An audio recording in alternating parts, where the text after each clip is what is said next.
بسم اللہ الرحمن الرحیم۔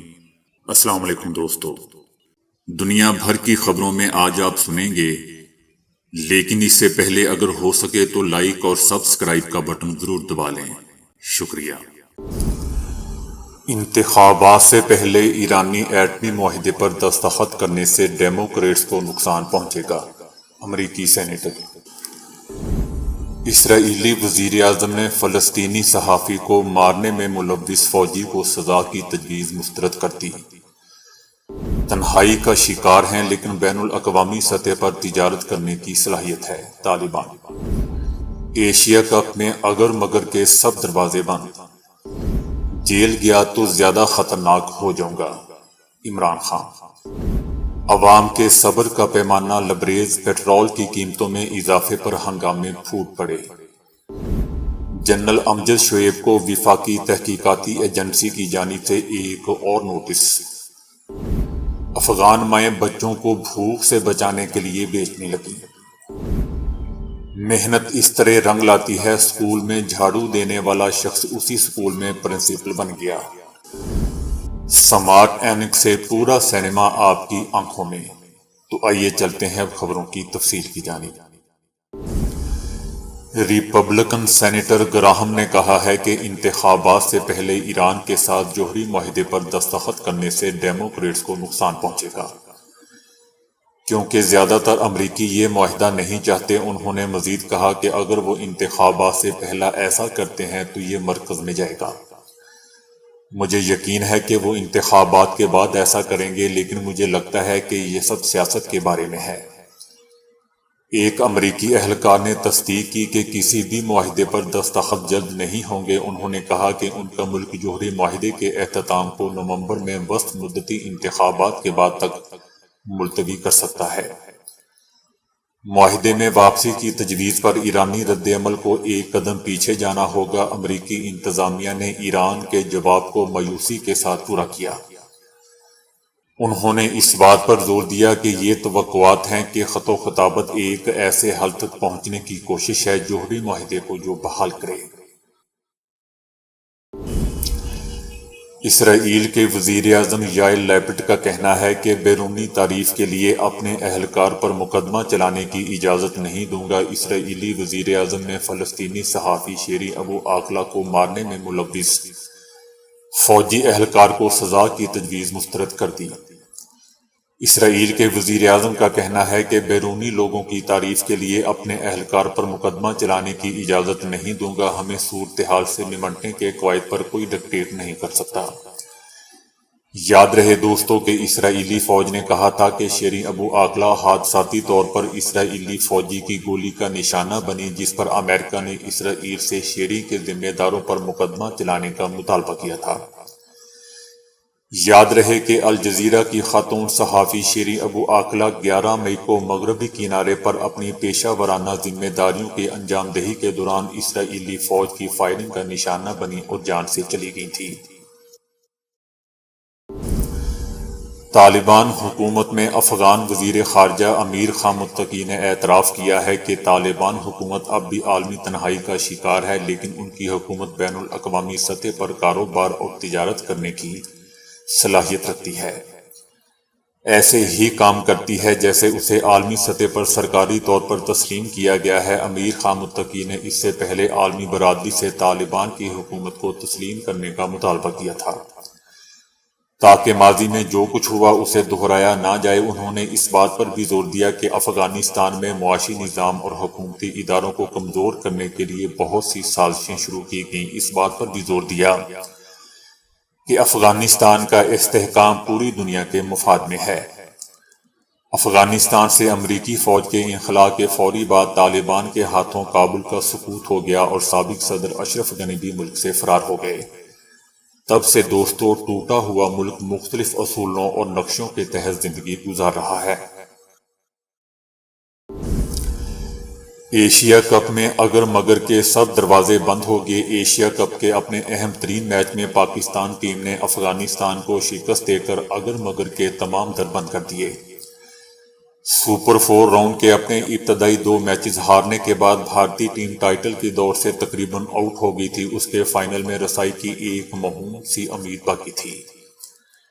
کھلاڑی اور شائقین دعا کر رہے تھے کہ پاکستان کو افغانستان کے ہاتھوں شکست ہو جائے تو اسے اگر مگر کا کھیل ہو جاتا۔ بھارت اگر افغانستان پر فتح حاصل کرتا اور پاکستان آئی لینڈر سے بھی ہار جاتا تو پھر گرین شرٹس بھارت اور افغانستان تینوں کے 2-2 پوائنٹس ہوتے۔ اس طرح بہتر رن ریٹ والی ٹیم سری لنکا سے فائنل کھیلتی۔ دوسری طرف افغانستان کرکٹ بورڈ ACB کے سابق چیف ایگزیکٹو شفیق نے ایشیا کپ میں آصف علی پر بقیہ میچوں میں شرکت پر پابندی عائد کرنے کا کہا ہے۔ انہوں نے کہا کہ آصف علی کا یہ عمل حماقت کے سوا کچھ نہیں تھا۔ انہیں بولر کو دھکا اور پرتشدد رویہ اختیار نہیں کرنا چاہیے تھا۔ کسی بھی بولر کو جشن منانے کا حق ہے۔ تیسری طرف راولپنڈی ایکسپریس شعیب اختر نے ایشیا کپ میں افغان کرکٹر کی جانب سے قومی کرکٹر آصف علی سے بدتمیزی پر شدید غصے کا اظہار کیا۔ فاسٹ بولر شعیب اختر نے افغان بولر کی جانب سے آصف علی سے تلخ جملوں کے تبادلے اور دھکا دینے پر شدید غصے کا اظہار کرتے ہوئے کہا کہ افغانستان کی ہار کی واحد وجہ تکبر ہے، جسے اللہ تعالیٰ بھی پسند نہیں کرتا۔ انہوں نے کہا کہ افغان کرکٹ کا ایسا رویہ دیکھ کر بہت دکھ ہوا۔ پاکستان نے ہمیشہ افغان بھائیوں کا مشکل وقت میں ساتھ دیا، لیکن کھیل میں ایسے انداز اپنانا ناقابل قبول ہے۔ عمران خان نے کہا ہے کہ گرفتاری سے متعلق خبریں آتی رہتی ہیں، لیکن اگر میں جیل گیا تو اور خطرناک ہو جاؤں گا۔ دوسری طرف فواد چودھری کا کہنا ہے کہ عمران خان معافی مانگیں یا نہ مانگیں کوئی فرق نہیں پڑتا، ہماری عدالت یا اداروں سے کوئی لڑائی نہیں ہے۔ عمران خان نے ادارے کے خلاف کوئی بات نہیں کی۔ فواد چودھری نے آرمی چیف کی تعیناتی کے حوالے سے موجودہ حکومت کو تنقید کا نشانہ بھی بنایا۔ ان کا کہنا تھا کہ جس حکومت نے آرمی چیف تعینات کرنا ہے وہ خود متنازع ہے۔ PTI چاہتی ہے کہ آرمی چیف کی تعیناتی پہلے الیکشن ہو اور بعد میں تعیناتی۔ عمران خان کا کہنا ہے کہ نئی سازش ہو رہی ہے، ہماری پنجاب کی حکومت کو گرانے اور لوٹے بنانے کی کوشش ہو رہی ہے، چوروں کا پیسہ چل رہا ہے، ہمارے MPs کے پاس جا کر کروڑوں روپے کی آفر دے رہے ہیں۔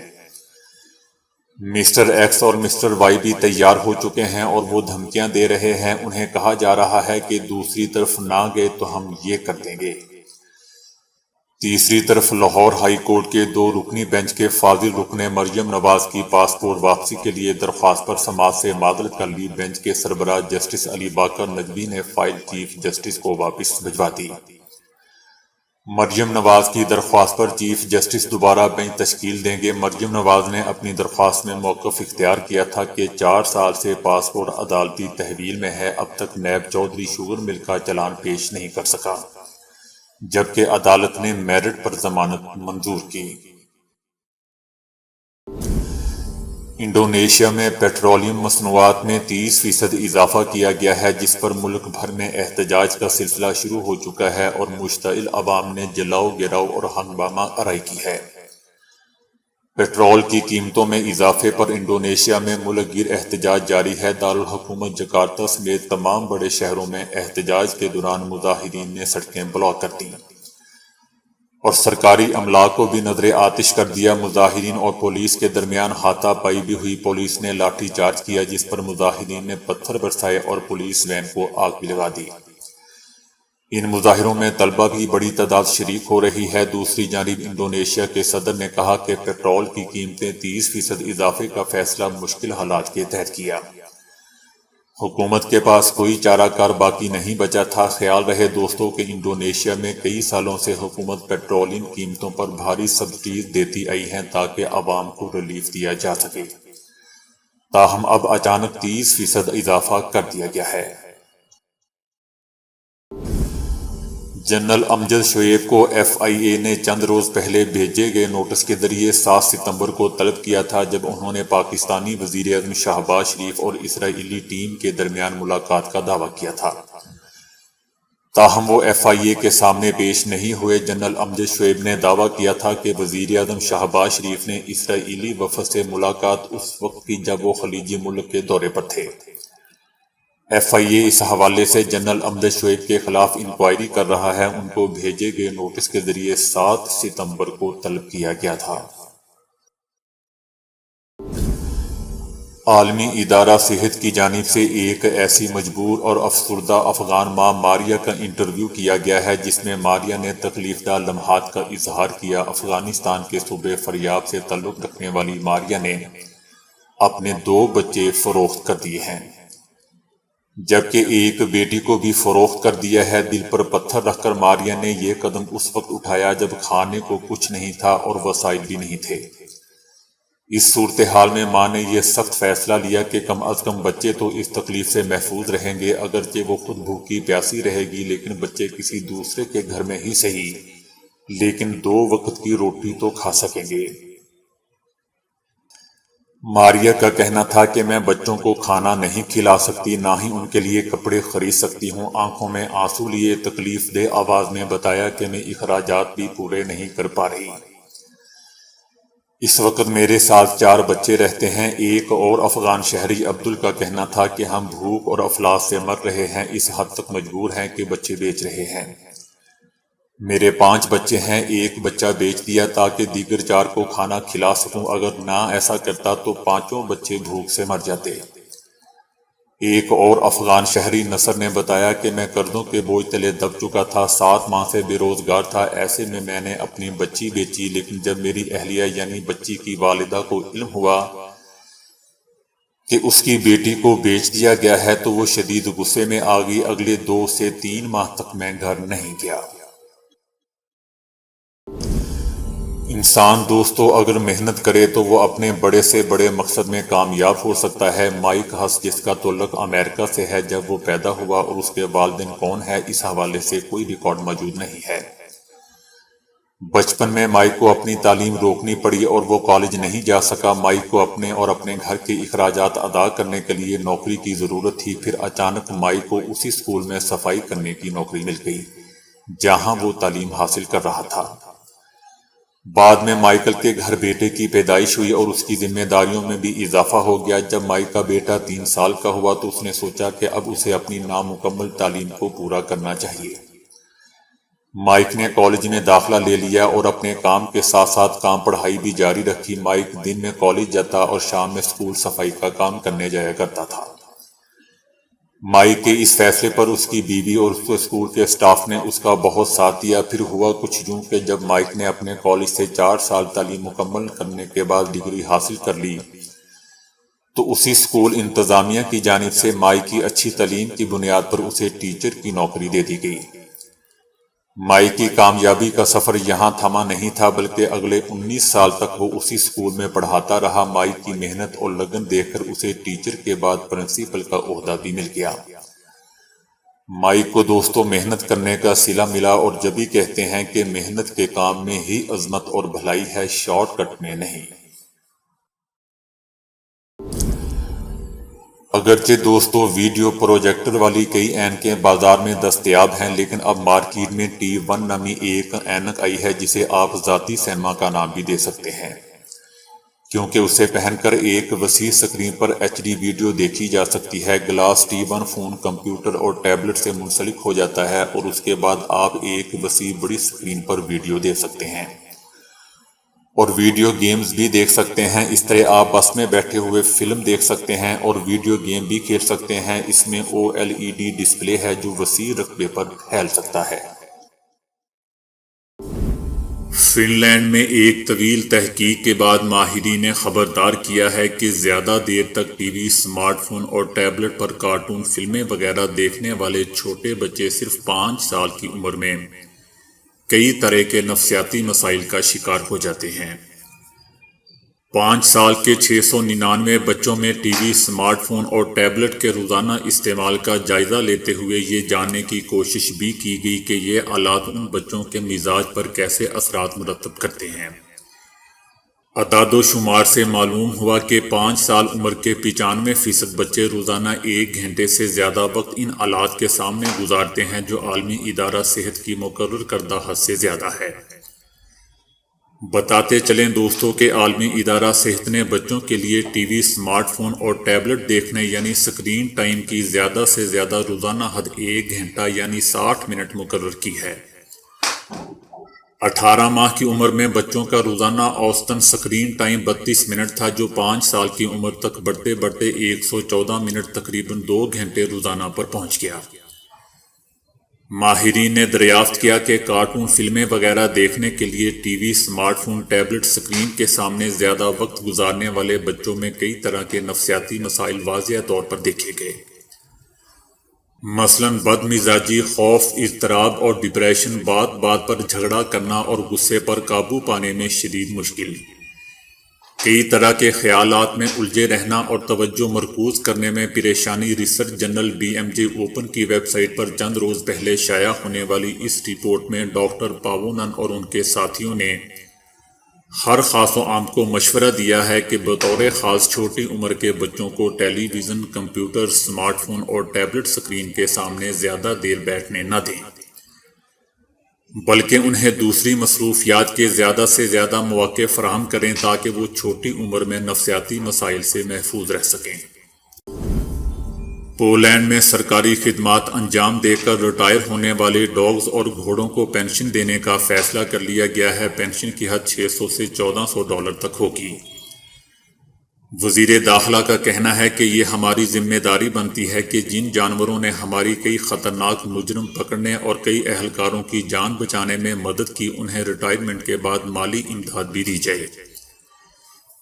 اس نئے قانون سے پولینڈ میں 1200 کے قریب ڈاگز اور 60 گھوڑے مستفید ہو سکیں گے۔ انہوں نے بتایا کہ ریٹائر ہونے والے ڈاگز کا علاج ان کے مالک کو بہت مہنگا پڑتا ہے، جس کے لیے یہ پینشن بہت اہم کردار ادا کرے گی۔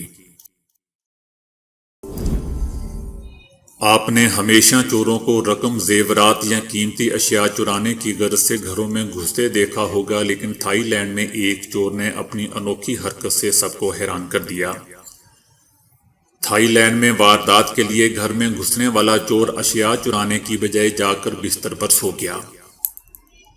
گھر والوں کی اطلاع پر پولیس جائے وقوع پر پہنچی اور ملزم کے ہوش ٹھکانے لگا دیے۔ ممکنہ طور پر ملزم نے تھکاوٹ کے باعث سونے کا فیصلہ کیا تھا۔ چور کی اس انوکھی حرکت پر سوشل میڈیا صارفین کہکے لگا رہے ہیں۔ ایسا پہلی مرتبہ دیکھا گیا کہ چور گھر کا صفایا کرنے کی بجائے خواب خرگوش کے مزے لے رہا تھا۔ پولیس نے موقع پر پہنچ کر چور کو بڑی مشکل سے جگایا اور گرفتار کر کے اپنے ساتھ لے گئی۔ بعد میں پتہ چلا کہ چور کا ارادہ مختصر نیند لینے کا تھا، لیکن کمرے میں لگے ایئر کنڈیشن نے اسے گہری نیند پہنچا دیا۔ ملک پولینڈ کے نوبل انعام یافتہ سابق صدر لیچ ویلیسا نے دعویٰ کیا ہے کہ وہ ایک مفلس اور غریب انسان بن چکے ہیں جن کی جیب خالی ہے۔ دوستو، یاد رہے کہ لیچ ویلیسا نے سن 1983 میں امن نوبل انعام جیتا تھا۔ انہوں نے کہا ہے کہ میری جیب خالی ہے اور میں دیوالیہ ہو چکا ہوں، میری مالی حالت سب سے خراب ہے۔ انہوں نے پولینڈ کی مشہور نیوز سائٹ انٹیریا کو دیے گئے ایک انٹرویو میں اپنی مالی حالت کے بارے میں حیران کن دعوے کیے ہیں۔ 77 سالہ سابق پولینڈ صدر نے کہا کہ کورونا نے ان کی زندگی بدل دی ہے۔ ان کی زندگی کا یہ پہلا سال ہے جب وہ کرسمس کے موقع پر کسی کے لیے تحفہ نہیں خرید سکتے۔ لیچ ویلیسا پولینڈ کے 1990 سے 1995 تک صدر تھے۔ انہوں نے اپنے 8 بچوں اور پوتوں پوتیوں کے ساتھ اپنے تعلقات اور رویے کے بارے میں بھی بات کی۔ انہوں نے کہا کہ بچے میری سیاسی سرگرمیوں سے تنگ آ چکے ہیں، وہ مجھے بولنے کی بھی اجازت نہیں دیتے ہیں، لہٰذا میں میز پر جا کر خاموشی سے بیٹھ جاتا ہوں۔ بچے آپس میں باتیں کرتے رہتے ہیں، میری طرف کوئی توجہ نہیں دیتا۔ اسی طرح میری اہلیہ بھی ایسے ہی کرتی ہے۔ انہوں نے شکایت کی کہ میں بوڑھا ہو چکا ہوں اور میری بیوی گھر میں اپنا حکم چلاتی ہے، وہ میرے پیچھے پیچھے رہتی ہے اور مجھے چیزوں کو چھونے نہیں دیتی۔ یہ نہ تو منصفانہ ہے اور نہ ہی مساوات کے اصول کے مطابق ہے۔ مجھے یہ پسند نہیں ہے، لیکن ہم لوگ دیہاتی ماحول میں پلے بڑے ہیں۔ میں نے ماضی میں پورے ملک کو بدل دیا، سوویت یونین کو توڑ دیا، مگر اب میری اپنے ہی گھر میں کوئی نہیں مانتا۔ تو دوستو، ابھی کے لیے اتنا ہی۔ ویڈیو کو لائک اور شیئر کرنے کا بہت بہت شکریہ۔